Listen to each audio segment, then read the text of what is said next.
Hi there, my name's David Robertson. I'm standing here in the former Lansdowne Church, which is in Glasgow on the historic Great Western Road.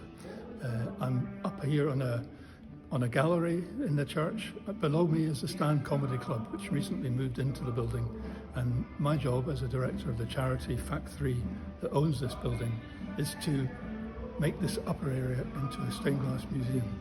The simple reason for this is that it contains some fantastic stained glass by an artist called Alf Webster.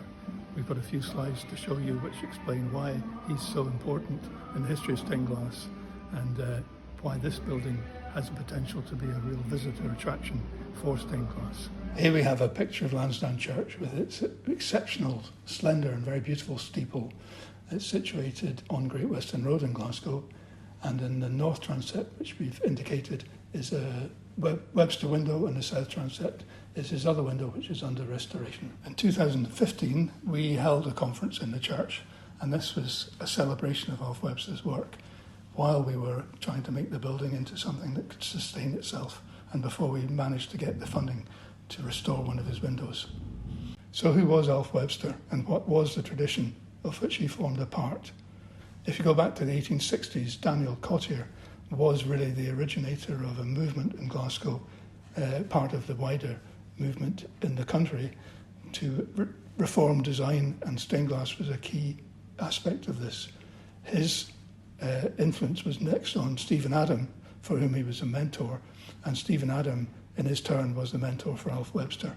So from the whole period to the First World War, there's a tradition in Glasgow with many other important workshops, and Alf Webster really stands at the pinnacle of that tradition. Alf Webster himself was born in 1883, and he studied at the Glasgow School of Art, and there were important painters, Belgian symbolist Jean Delville being one of them, who would have been his tutors. And he then migrated into stained glass design, taking with him a tremendous talent and genius for draftsmanship, composition and other aspects which he brought to the work of the stained glass movement. This is an example of his work at the just prior to the First World War, and it depicts London on the left-hand side, Glasgow on the right-hand side. So Alf Webster's windows contain a lot of messages as well as a lot of aesthetic content, and the message here appears to be that London's a bed of sin and Glasgow's full of the good people, but who are we to say? One of the things about this window is the fact that it's probably his last great window before he enlisted and went off to fight in a great war and regrettably killed in that war in 1915. And that deprived the world of all the work he could have done from that point on.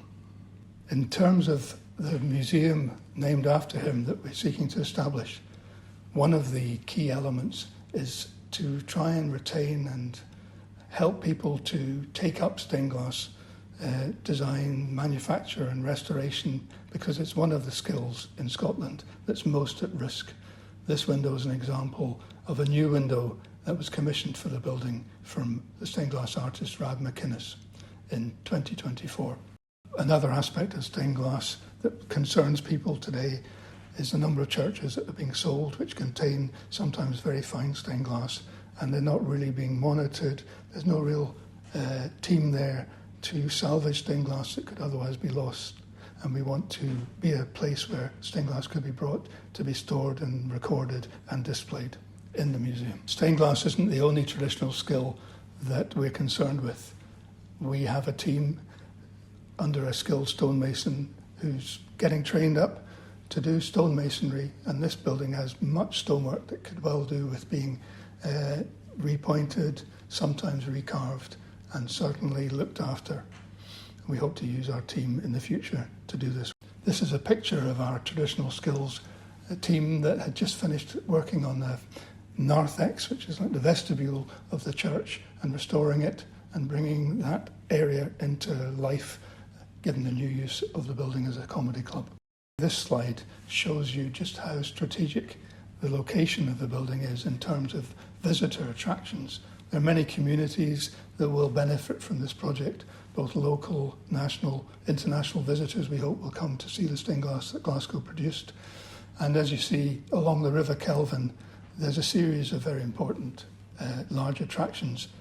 This stained glass museum could complement those at a very critical point in the river where it crosses Great Western Road and has a subway station for the visitor to come out and see our stained glass on display. Well, that's a little tour of this building and the history, if you like, of stained glass and how we might create the stained glass museum that we're so keen to do. I'm standing in front of one of Alf's windows in the building. If you think you could help by financially help assisting this project, please go to the website. You'll see the link below, social media contacts, and an opportunity to make a donation to our work. Thank you.